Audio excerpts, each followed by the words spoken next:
Hello friend, नमस्कार। स्वागत है आपका हमारे चैनल में। फ्रेंड, आज हम लोग जानेंगे वो भूगोल का अध्याय 4 जानेंगे, यानी कि कृषि। तो चलिए फ्रेंड्स, हम लोग कृषि का पार्ट 1 को जानते हैं। सबसे पहला प्रश्न हमारा फ्रेंड्स, कृषि किसे कहते हैं। तो हम लोग लाइन बाय लाइन समझते हैं कृषि किसे कहते हैं। ठीक है फ्रेंड, चलिए इसका आंसर है कृषि खेती और वानिकी के माध्यम से खाद्य और अन्य सामान के उत्पादन से संबंधित है। ये जो कृषि है, खेती और वानिकी के माध्यम से ही कुछ वस्तु का उत्पादन करता है, जैसे चावल का उत्पादन करता है, गेहूं का उत्पादन करता है। किसके माध्यम से? खेती और वानिकी के माध्यम से। फिर क्या है? कृषि एक मुख्य विकास है। ये तो सत्य बात है कि कृषि तो मुख्य विकास है ही, जो सभ्यताओं के उदय का कारण बना है।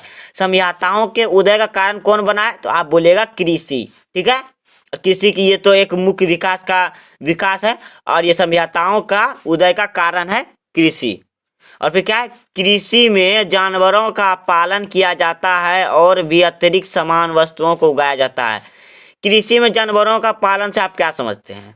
जैसे कि हम बकरी पालते हैं, बकरी को घास चाहिए, चावल चाहिए, गेहूं चाहिए। तो गाय पालते हैं, उसको भी गेहूं चाहिए। तो वो गेहूं कहाँ से उत्पन्न? हम कृषि करेंगे तब गेहूं उत्पन्न होगा। तो ये हमारा जानवर पालन हो गया। और अतिरिक्त सामान, जैसे हमारा ज्वार हो गया, बाजरा हो गया, ये आप टोटली समझ लीजिए, हमारे उपयोगी की वस्तुओं को हम कृषि में ही उगाते हैं। ठीक है, तो आप लोग कृषि समझ गए। चलिए एक और एक परिभाषा समझा देते हैं, आप इसे कॉपी में नोट कर लीजिए, स्क्रीनशॉट ले लीजिए।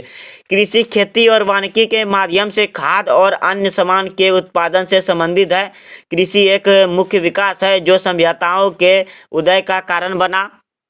कृषि में जानवरों का पालन किया जाता है और भी अतिरिक्त सामान को वस्तुओं को उगाया जाता है। ठीक है, आप समझ गए। अब चलिए हम लोग जानते हैं हमारे भारत में कृषि कितने प्रकार की होती है। प्रश्न 2 है हमारा, भारत में कितने प्रकार की कृषि होती है। हमारा जो भारत देश है हमारा, वहाँ पे कितने प्रकार की खेती होती है। तो इसका राइट आंसर वो हमारा 5 प्रकार के, वो 5। पहला है हमारा झूम खेती, दूसरा है गहन जीविका खेती, तीसरा है हमारा शुष्क भूमि खेती, और चौथा मिश्रित खेती, और पांचवा निर्वाह कृषि। खेती और कृषि एक ही है। ठीक है फ्रेंड, तो हमारा जो भारत में है वो मुख्य रूप से 5 प्रकार की खेती होती है, जिसकी मैंने अभी को बताया। और आगे अभी हम लोग आगे वीडियो के जानेंगे कि ये जो खेती के प्रकार है वो किसे कहते हैं। तो आप चलिए फ्रेंड्स, अब हम लोग प्रश्न तीसरा में चलते हैं। प्रश्न 3 क्या है हमारा, भारत में कितने परिवार खेती पर निर्भर, यानी कि भारत में जितना परिवार है उसमें कितना परिवार खेती पर निर्भर है। तो आंसर इसका, भारत में ग्रामीण विकास बैंक के अनुसार 10.07 करोड़ परिवार या 48% खेती पर निर्भर है। किसके अनुसार? ग्रामीण विकास बैंक के अनुसार। अगर आपसे कोई बोले ग्रामीण विकास बैंक के अनुसार भारत के कितने परिवार खेती पर निर्भर, आप बोलेगा 10.07 करोड़, यानी कि जहाँ 48% आप क्या समझते हैं? सपोज जैसे आप समझिए पूरा भारत में 100 परिवार है हमारे भारत में, तो 48 परिवार जो है हमारा वो खेती पे ही निर्भर है। ठीक है, चलिए अब हम लोग प्रश्न 4 बनाते हैं। विश्व में कितनी प्रतिशत लोग खेती करते हैं, यानी कि विश्व में जो लोग हैं वो कितना प्रतिशत खेती करते हैं, यानी 50%, यानी कि आधा। 100% में 50% खेती ही करते हैं, यानी आधा खेती करते हैं। चलिए अब हम लोग आगे चलते हैं। देखिए हमारा प्रश्न 5 है, झूम कृषि किसे कहते हैं या झूम खेती किसे कहते हैं। इसका राइट आंसर है वैसा कृषि जिसमें लोग किसी जमीन की उर्वरता शक्ति घटने पर अलग जगह में खेती करने लगते हैं, और यह कृषि प्रायः पहाड़ों में होता है। तो ऐसी कृषि को झूम खेती कहते हैं।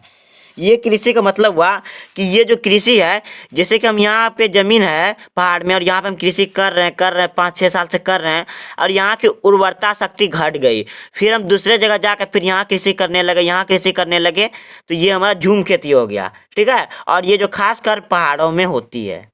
ठीक है, झूम खेती आप समझ के चलिए। अब हम लोग प्रश्न 6 चलते हैं, यानी कि गहन जीविका कृषि किसे कहते हैं, यानी गहन जीविका खेती। तो इसका आंसर है वैसा कृषि जिसमें कम जगहों से ज़्यादा लोग खेती करते हैं। तो ऐसी कृषि को गहन जीविका खेती कहते हैं। यह कृषि प्राय जलोढ़ मृदा में होता है। यानी कि देखिए ये जो कृषि है, समझिए सपोज कि यहाँ पे हमारा 5 फीट है जमीन, ये हमारा 5 फीट है, और इसमें हमारा 10 किसान ही खेती कर सकता है, और ये हमारा इसमें खेती कर रहा है 15 किसान। इसमें 10 किसान ही खेती कर सकता है, पर यहाँ कर रहा है कौन? 15 किसान। और यहाँ पे तो ज़्यादा कम जगह में ज़्यादा लोग खेती करने लगे, तो ऐसे ही कृषि को हम गहन जीविका खेती कहते हैं। और ये जो प्राय हमारा जलोढ़ मृदा में होता है। जलोढ़ मृदा अगर आप नहीं जानते तो हम डिस्क्रिप्शन में लिंक दे देंगे, आप वहाँ जाके देख लीजिएगा, ठीक है। प्लस 7 हमारा आत्मनिर्वाह कृषि किसे कहते हैं, तो इसका आंसर है वैसा कृषि जिसमें उत्पादित सभी उपजे अनाज खेती करने वालों के पोषण में ही खत्म हो जाता है, तो ऐसे कृषि को आत्मनिर्वाह कृषि कहते हैं। यानी कि जैसे कि हम एक किसान हैं और हमने 10 कुंटल गेहूं को उगाया और हमारे ही भरण पोषण में 10 कुंटल गेहूं खत्म हो गया, तो ऐसा ही खेती को हम कहेंगे आत्मनिर्वाह खेती, ठीक है। आप ये परिभाषा सबको स्क्रीनशॉट ले लीजिए और अच्छी तरह समझिए। प्रश्न 9 हमारा रोपण कृषि किसे कहते हैं, तो इसका आंसर है वैसा कृषि जिसमें एक फसल को बड़े पैमाने में उगाया जाता है, तो ऐसी खेती को रोपण कृषि कहते हैं। देखिए जैसे यहाँ हम एक हमारा गेहूं का बीज है, एक बीज को हम रोप देंगे तो ये हमारा खेती नहीं कहलाएगा, खास करके रोपण कृषि ही नहीं कहलाएगा। अगर यही हम बीज को पूरा कॉपी में हम रोप दिए, पूरा को बड़े पैमाने में रोप दे, तब ये हमारा रोपण कृषि कहलाएगा, ठीक है। तो इसका जो उदाहरण वो हमारा चाय, रबड़, कॉफी, गन्ना इत्यादि। रोपण कृषि किसे कहते हैं, जिसको हम वैसा कृषि जिसको हम बड़े पैमाने यानी कि बड़ों जगहों में बड़े पैमाने में लगाते हैं, तो वैसा कृषि को हम रोपण कृषि कहते हैं। अगर आपसे कोई ऑब्जेक्टिव क्वेश्चन पूछ जो कि मोस्ट MCQ है, चाय कैसा कृषि से उत्पन्न होता था, आप बोलेगा रोपण कृषि। रबड़ भी रोपण, कॉफी भी रोपण, गन्ना भी रोपण, और भी बहुत सारे होते हैं, मैंने थोड़ा सा ही उदाहरण लिया है, ठीक है। आपको ये वीडियो अच्छा लगा होगा, अगर अच्छा लगा चैनल को सब्सक्राइब कर दीजिए, छोटा सा बेल आइकन क्लिक कर दीजिए, और कहीं पे भी दिक्कत हो तो कमेंट जरूर कीजिए। Thank you.